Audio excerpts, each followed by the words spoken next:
Hey guys, this is Stacy Rossetti. I am here with DeOnna Britt from Law Clerk on Demand. She has been a very strong supporter of the Southland area over the last couple of years, and I've grown to befriend her and see her grow and blossom. Her company has also grown, being a vendor of the Southland area. So what I want to do is just take a few minutes and just have her introduce herself and tell you about Law Clerk on Demand and all the awesome things that she provides. Thank you. Thank you so much for having me, Stacy. You're welcome. Cool.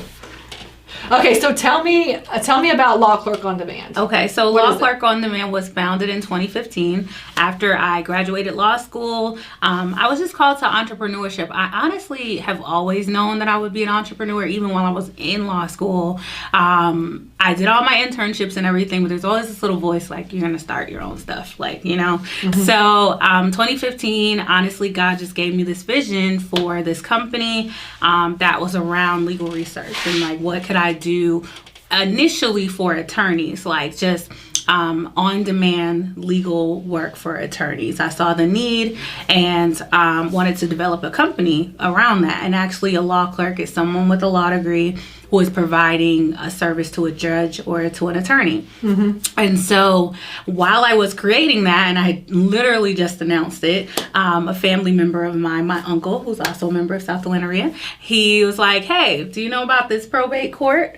And so I was like, yeah, anything in the courthouse. So cool.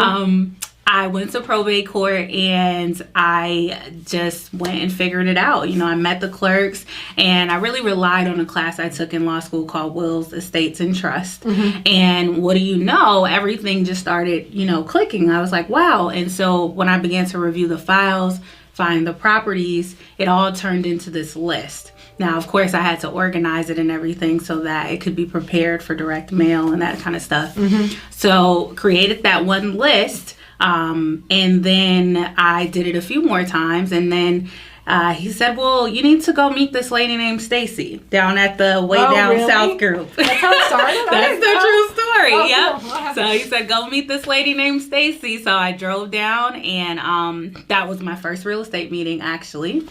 Cool. You were expecting. Mm-hmm. And so you had a guest host. And then honestly, things took off from there because I just started going to meetings and offering this service.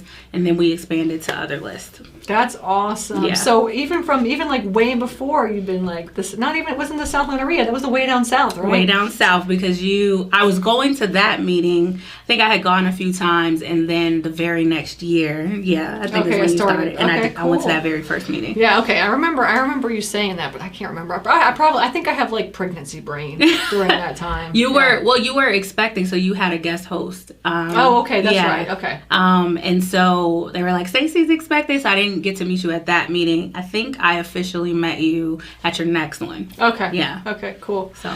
Okay, good. Okay, so tell me about Law Clerk on Demand and like what services do you offer? Sure. So we are best known for our lead list, yes. Right? And so in the legal profession, we call it legal research when you're, going to the courthouse and you're looking at cases, looking things up. So we turn our legal research into lists for people. So we research what cases were filed and we collect that information, put it into a list, and then investors will get that list and either send direct mail or cold call. So that's our main service, is providing those different lists, probates, evictions, divorce, and we do that on a monthly basis. Every 30 days, the team goes to the courthouses, pulls the information, puts it on the list, and the first of the month, everybody gets a fresh list. And we even get phone numbers as well. So awesome. So what kind of list do you do? So the probate list is number one. So those are folks that have recently filed probate down at the probate court. Yes. And then we do the eviction list, which are the individuals who have recently filed evictions. Mm-hmm. And then we also do divorce. Those are like our main three. So divorce, folks have just filed divorce, and we do that on a 30-day basis. Okay, cool. Mm-hmm. And then so tell me, like, if you were a newbie, how could they utilize your services and what should they do once they get these lists? So step one would be one, I always encourage people to research and find out more information. So if you go on our YouTube, Law Clerk on Demand, you'll actually see my presentation where I'm like teaching about the different lists. So do your research, figure out what works best for you. So that's number one, or call us for a free marketing consultation. And then you pick out the list you're going to be consistent with. My favorites for newbies are probate and evictions, because what I see a lot of is folks are spending way too much money. They're not very organized. You know, you and I are always talking about organization and marketing. So I think getting a probate list, a list that you can work over time, is a great start. You can mail and you can call. No more research, no more chasing sellers. You got everything you need. And it's not a super large list. Same thing with evictions. So I think picking out one of those and then working that list on a monthly basis and being consistent, I think that's how you're going to win as a new investor. For sure. So what I would do with probate is essentially what I would do personally is I would buy one of your lists. Let's say you have like 50 names on your list or whatever. And then I create basically a master list, a master spreadsheet. And then I have like all the information of like what you give me. And then I just have columns of like, when did I call? When did I email? When did if I left a voicemail, any notes, and I kind of keep track of that, because essentially with probate, I mean, I would honestly be working that list up for like 2 years. Yes, and that's like every month for 2 years you're contacting, or maybe every other month or something like this, you're contacting the owners. What do you recommend for that? How many contacts for a probate? So I would definitely, I think consistently for 2 years is fantastic, because it may take someone that long to make a decision. And you're just monthly touching that list, right? Because you don't want to call too frequently and they're still caught up in the probate process. Because I think it's really important to distinguish why the person is saying no. Are they saying no because they absolutely hate you and don't, they want to beat you up? No, they don't know you, right? So they're saying no because it's like not right now, or it's, they got to answer to other people. There's so many factors in the like call me later or don't call me right now. So you can't be affected by that. So you want to keep calling on a monthly basis and spread it out enough so that court process can end. Because if you do 4 phone calls and 4 back-to-back phone calls in the first month, now you're just annoying them. It's just annoying. And they still don't have their paperwork to sell to you. Exactly. So. It could take a little while. So especially with probate, you just want to kind of take it a little slow. Once a month, call them and send a letter. And that's a good thing about your list, is that you give the phone number and you give the email, the address, right? So then you can also contact. And then when you're on the phone with them, just grab their email as well too. Right. And then just make a call them and send them an email as well. So then you have 3 different ways of contacting a list of 50. And then what you could do is in the next month, you could just get another list, right? And then you just work that same list. So now you have your past list and your new list. And honestly, you could build a whole campaign just by doing that one list and then just managing that list properly. That's the issue. That's the main thing, is that you want to manage that. So you want to have I call it my probate list, right? I call it my master probate list, and then I have like 50 names and then another 50 names.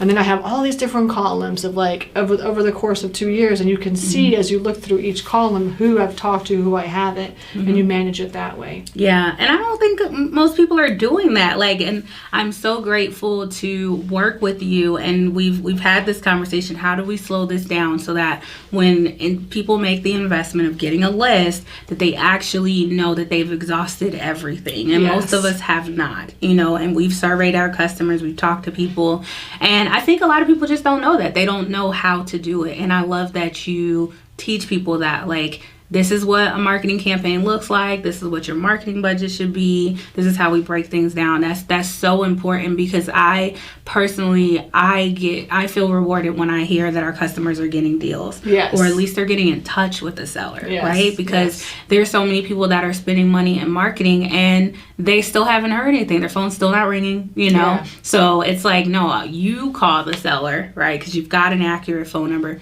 You call them and ask them, what's up? Did you get my letter? That's better. I mean, I would rather someone to yell at me and say, don't call me anymore, than for me to not hear anything at all. And I gotta wonder. Yeah, and then the key is in the follow-up. Yeah. It really is. You can't just buy one list, call them one time, and be done with it. Right. Especially with the probate list. Yes. You know, I mean, any list is like that, any list. But like, so we got to work the list. Right. Yeah. And we can't follow up if we're not organized and having those columns and reminders and things set up in our systems, right? Yes. Yes. So she does. So DeOnna does a workshop. Yes. For the Southland area as well too. Yes. So if you want to like learn how to market right the list that you get, that is the best workshop. So make sure you keep an eye out for that. I can't remember when that is. Do you? Yes, but I do not have the date offhand, but yeah. So, but anyways, but keep It's an on the eye out website. because it'll be out there. And she does do webinars also for the Southland area. So once you Yes. become a member of the Southland area, you go into the webinar section of the member site, and then you can just watch all the past webinars that she's done. And she's literally talking about this as well too. So and the workshop, we're both in the same room. You Yeah, can that's ask all we us do. both. Just bring your notepad and figure it out. yeah, exactly. Yeah. So that's a good thing. That's